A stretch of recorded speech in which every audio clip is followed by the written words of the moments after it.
Welcome, everyone. Welcome to the first of six in our series on the Lasallian Way. We're happy to have those of you here in person, happy to have those of you here on Zoom.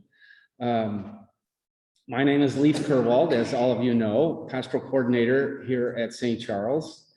So pleased to welcome you to this series exploring the faith, principles, and spirituality of St. John Baptist de La Salle. We're doing this, of course, in solidarity with our new partners in ministry, De La Salle North Catholic High School.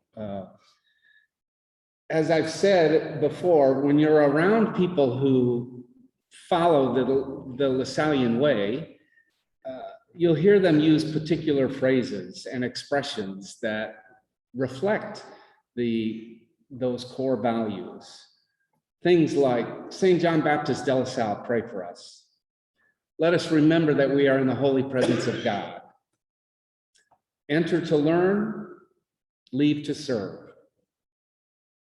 Live Jesus in our hearts forever.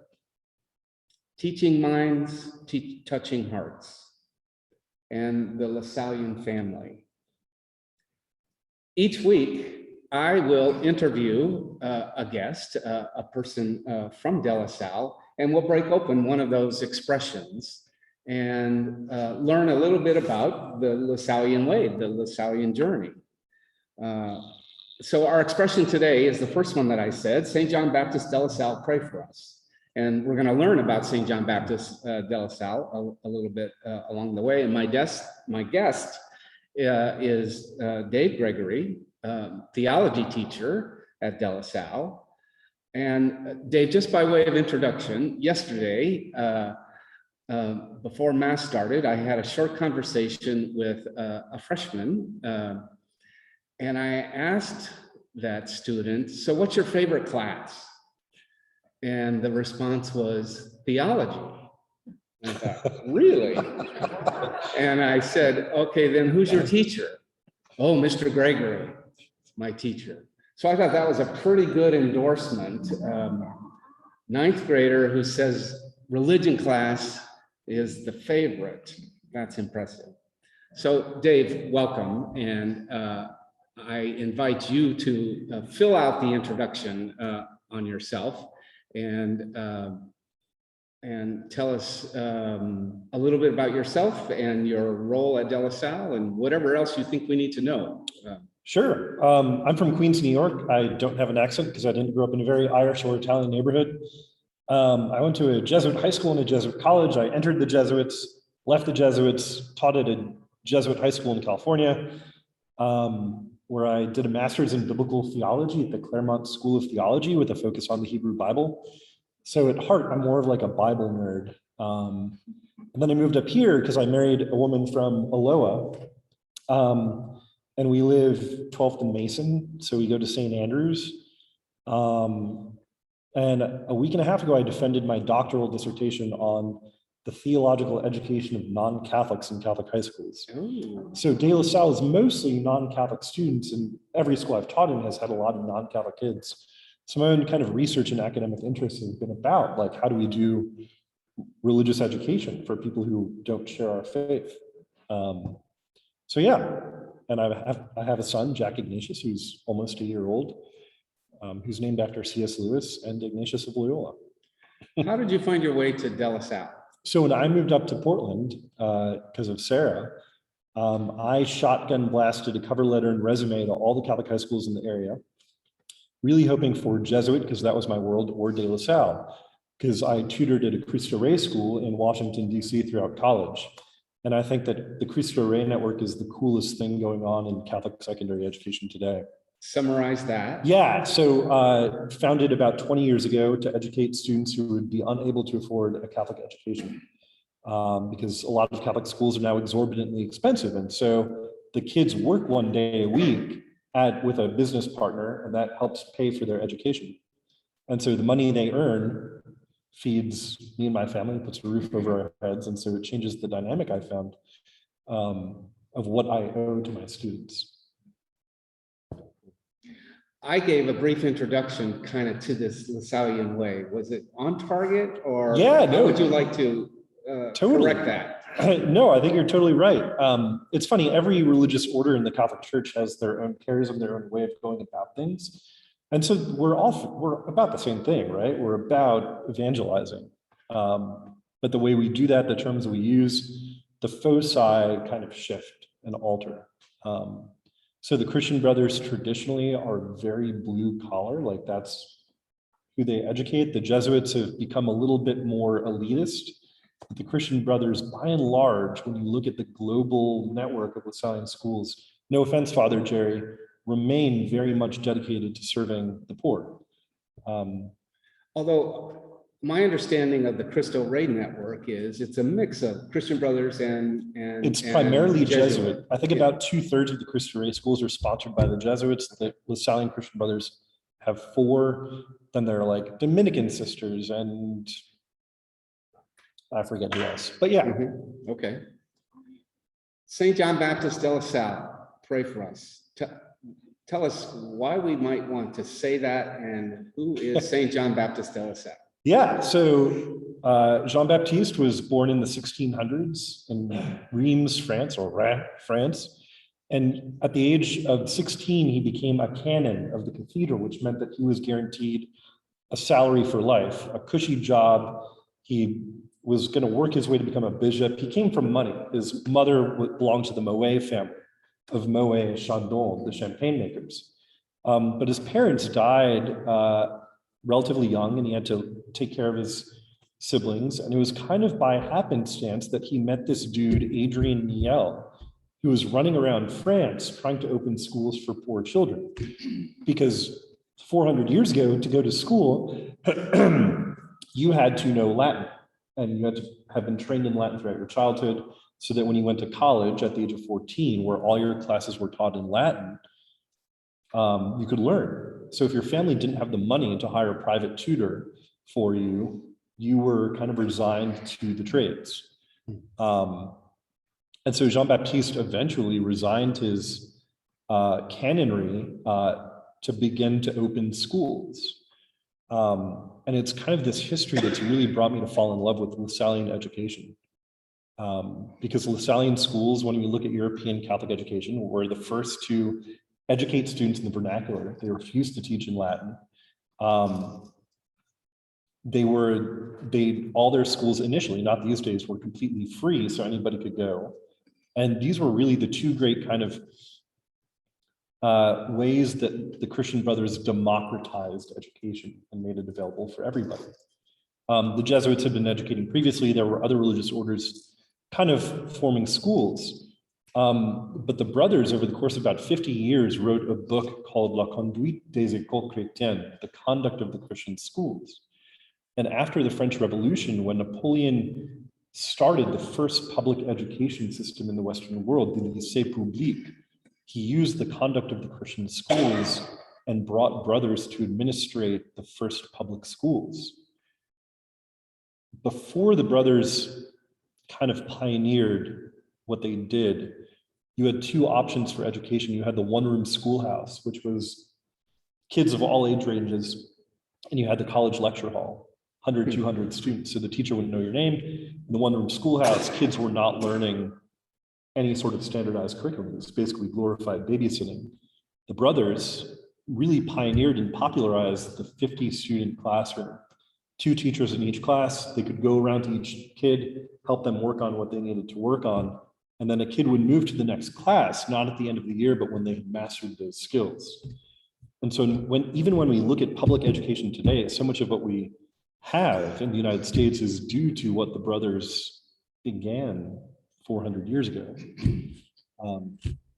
Can you be more specific about that? What do you see in the halls of De La Salle or the classrooms today that draws that line, that connects back? Yeah. So when the brothers taught arithmetic and reading and writing, for example, they used business receipts and ledgers from legal transactions because their kids were often the sons of tradespeople. And they wanted their students to be able to have practical skills so that they can be employable with better jobs than their parents had. So it was really kind of like this emancipatory thing to provide students with the opportunity for real social mobility, which in 1600s France was almost impossible. And so our kids who work 1 day a week, they leave high school with a 4-year resume. One of our students who designed the new building, or one of our alumni, went to Columbia on a full ride, came back and worked for the architecture firm that he worked in as a high school student, and helped design the new building. And we're relatively young. We're only about 20 years old, but we're now beginning to see kind of like the fruits of this program, that students really kind of are getting opportunities that no other school would provide. And that's kind of rooted in this Lasallian impetus to educate in a pragmatic way. That's extraordinary. I love that story about the student who's, when, as a student here, worked at Bora Architects, got an architectural degree, came back and got a job at Bora, and then was on the team that designed the new campus. Full circle. That's an extraordinary story. But I'm curious, why should we be interested? Yeah, so I think a few main reasons. Catholic education, no matter where you look around the United States, has become really stratified according to class and socioeconomic means. A lot of Catholic private schools charge upwards of $15,000, $16,000, $17,000, which make them inaccessible for most people. And even if they offer scholarships, families see that price tag on the website and they're like, why would I apply? And so we provide an education that, I'm not going to say superior to public schools, we're just different. But we make the sort of education that other Catholic schools are providing accessible to students who would otherwise not apply. And we're also the most racially diverse high school in the state, public or private. And so when students of color in Portland, which is a city founded basically by white supremacists as a safe haven for white supremacists, an anti-Catholic kind of city at that, the students of color feel safe coming to our school. And so in partaking in the work here, or kind of buying into the charism, I think that we're buying into, and I don't intend to use economic language, but we're kind of dedicating ourselves to one of the most important means of helping people become liberated, and understand and recognize their own dignity, because our educational systems have beaten down these kids for so long. So how do we recognize kind of their inherent dignity and value, and make that kind of the basis of why and how we educate? I know this is a big question and we only have a little bit of time, but I'd love to hear kind of the main premise behind your thesis that you recently defended: Catholic education for non-Catholic youngsters. What? So give us an insight to that. Yeah, so in 2008, the US Conference of Catholic Bishops published this framework for catechetical education for high school students. And since the 70s, scholars of religious education have been questioning whether catechesis is appropriate for non-Catholic students. And it was in the wake of the sexual abuse crisis that the bishops came out with this framework. And it was clear that they did not consult or really take seriously the input of teachers, administrators, educational psychologists as they drafted this. And so in an effort to keep Catholics in the pews, they were like, we're going to do catechesis in high school religious education. In the early 1970s, 2% of Catholic high school students were non-Catholic. Nowadays, it's on average 25% across the country. This varies widely. We're about 2/3 non-Catholic. Oh, is that right? Yeah. 2/3. I didn't realize it was that high. Yep. And so why would you do catechesis? Why would you assume that students are Catholic or want to become Catholic? Let me interrupt you for just a moment. Give a quick definition of catechesis? Yeah, so catechesis is religious education that assumes that somebody is Catholic or desires to become Catholic. When you look at religious education going back to the 2nd or 3rd century, if somebody was converting to Catholicism, they would go through catechetical formation. They would learn the theological doctrine and dogma of the religion that they were about to convert to. And so really the bishop's framework, which is the mandated framework for high school religious education, is like 50 something pages of doctrine. I have read it. Yeah. Yeah. It's not a fun read. No, it's the worst read in the entire world. I'm kidding, but yeah. Close. So now that we're after a decade after its publishing, I wanted to research how theology teachers are diverging from or adapting this framework in their service of non-Catholic students. I have one last question, but I want to open up comments, thoughts, questions from yourselves here or those of you on Zoom. Yeah. So if I'm non-Catholic and come to De La Salle, is it a requirement that I take theology? It is. Yeah. So as a teacher, that's big. So what do you say to me the first day of class? I'm not going to convert you. That's not my intent at all. If you're an atheist, by the end of the year, you're going to be a better atheist. If you're a Jew, you'll be a better Jew. If you're Christian, you'll be a better Christian. If you're Catholic, you'll be a better Catholic. Alternatively, if you come in and you're like, I'm really Christian and I've memorized all the scripture, by the end of the year, you might not identify as Christian anymore. On the other hand, I've taught atheists who come in super combative with theology, hostile to the idea. By the end of it, they're like, I think I might believe in God, right? So if I'm not disturbing your mindset and heart set in some way, if this class does not lead to transformation, then I have failed as an educator. So I'm here to expose students to big questions and ideas that they might not encounter anywhere else. Thank you. Yeah. Sandy and Barbara. After 4 years at De La Salle, do you find many students who actually become Catholic? No. It's an interesting question, right? Like, I'm kind of with Pope Francis on this, that like, we convert by force of attraction. That's how we evangelize. And if a kid wants to become Catholic, that's great.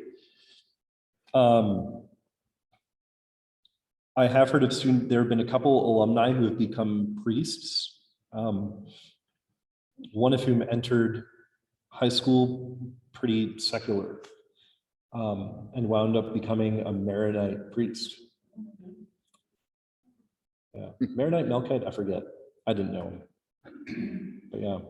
Barbara. How does this school compare to the LaSalle High School in Milwaukee? Yeah, so LaSalle, our sister school, is also a Lasallian Christian Brothers school, but they more fit the model of the more typical college prep Catholic high school.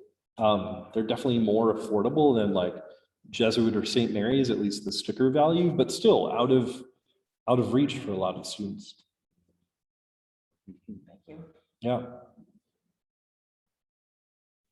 What else are you thinking, Margaret? I was just thinking about your comment about most of the students upon graduation have been transformed in some way, and yet they are not Catholic. / does that mean not go to church? And if so, in our community, that's kind of a concern, certainly among people my age and older. Like, what is happening to the structure of church? And it's a kind of a very linear. If they're not here, where are they? I had an older woman ask me yesterday. She said, "Oh, I'm really glad some issues in the family. I'm really glad I come here because it's my home." But she said, "Where are all the kids?" I said, "Well, what do you mean?" She said, "De La Salle, where are those kids?"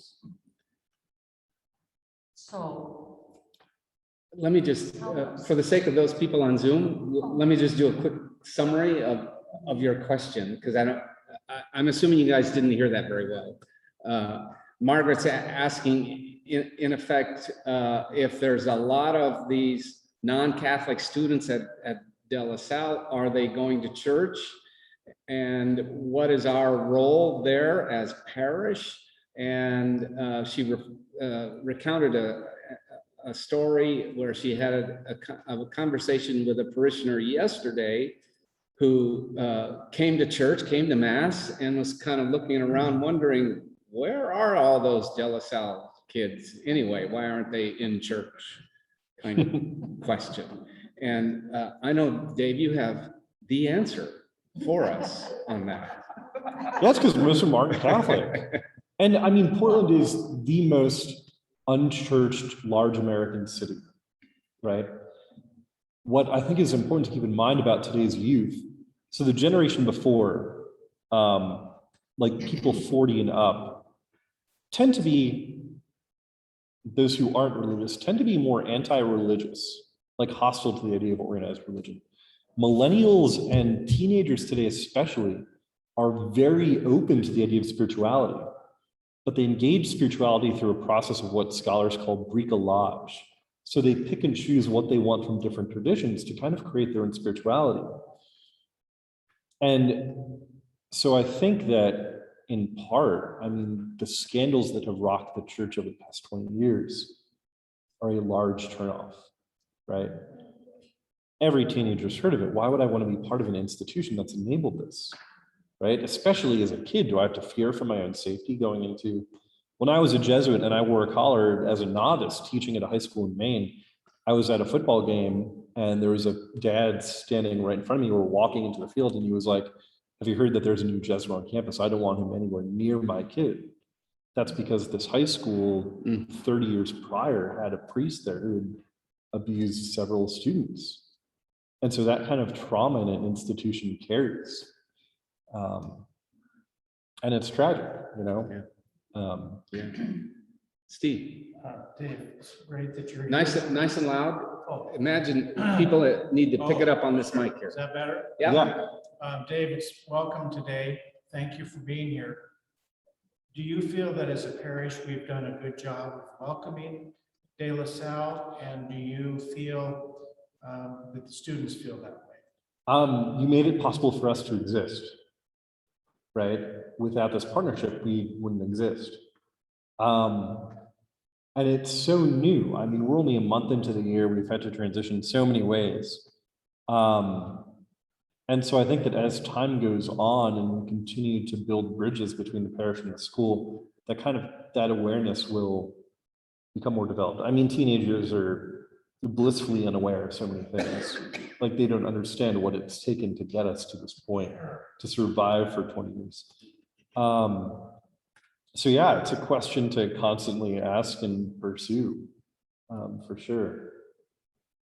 Let me, Sandy, I know you have a question, but Steve's fits with mine really well. What's your advice to us and perhaps to the school on building a strong, lasting, working relationship between parish and school? That's a really good question. I wish I had given more thought to that. I was like, oh, we're going to hit the first few questions. We're not going to get to the last one. So I didn't come up with a concrete answer. To be honest, it's a really interesting question because even most of our staff are not Catholic, right? Maybe a quarter of us are. I haven't counted recently, but yeah, so how do you engage a community of Catholics who grew up in this church, who have been here forever, with a community that is mostly not Catholic and doesn't really understand what a parish is? I'm struck by what you said though a few minutes ago about the notion of evangelization by attraction. And I think that what's in my mind is, let's just simply be who we are and be ultra hospitable in that context. and ultra relational, and we all know how to do those things. And we'll see where it goes. In the same way that your goal is not to convert, I don't think that should be our goal either. Our goal should be to be in relationship with and see what we can learn and how we can grow from you, and by you, I mean all the students and staff and the whole community. Sandy. Who did the LaSalle brothers answer to? The superior general in Rome. So you have nothing to do with our Archbishop. Thank God. Just, Good plan. just to recount that dialogue, Sandy said, "So you have nothing to do with our Archbishop," came the response from Dave, "Thank God." And to be honest, the brothers traditionally throughout their history have been kind of rebels against the hierarchy. It's why they, in their original rule, prohibited their members from becoming priests. Jean-Baptiste de LaSalle was the only priest of the bunch because he was a priest before getting into education, because they wanted to fully devote themselves to education, not the politics of the church. That none are gonna fit right in here, aren't they? Fit right in here. Dave says that they'll fit right in here. This is being recorded, you know, so it'll be on. Last minute. Final thoughts? So this Yeah. is, this was, okay. On his deathbed, Jean-Baptiste said, "Oui, j'adore en toutes choses la conduite de Dieu en mon égard," which is often translated to, "Yes, I have loved in all things the conduct of God in my regard." But that word la conduite really means the accompaniment. And so I think the defining charism of Lasallian education is that we are the older siblings of our students, right? This is why the brothers call themselves brother, and they invite all their educators into that. So the Jesuits find God in all things. We're about kind of being icons of Joseph to our students as the adopted family. We're meant to find the Christ child in each kid, because we are accompanying them throughout their lives. So I'll leave you with that nugget. That is a terrific image. That is a lovely image. It's tattooed into my flesh. It's the original seal of the brothers. So it's Saint Joseph and the child Jesus. Yeah, Especially in the year of St. Joseph. So, exactly. Yeah. Dave, from us to you, thank you. Thank you very Yeah, much. thank you.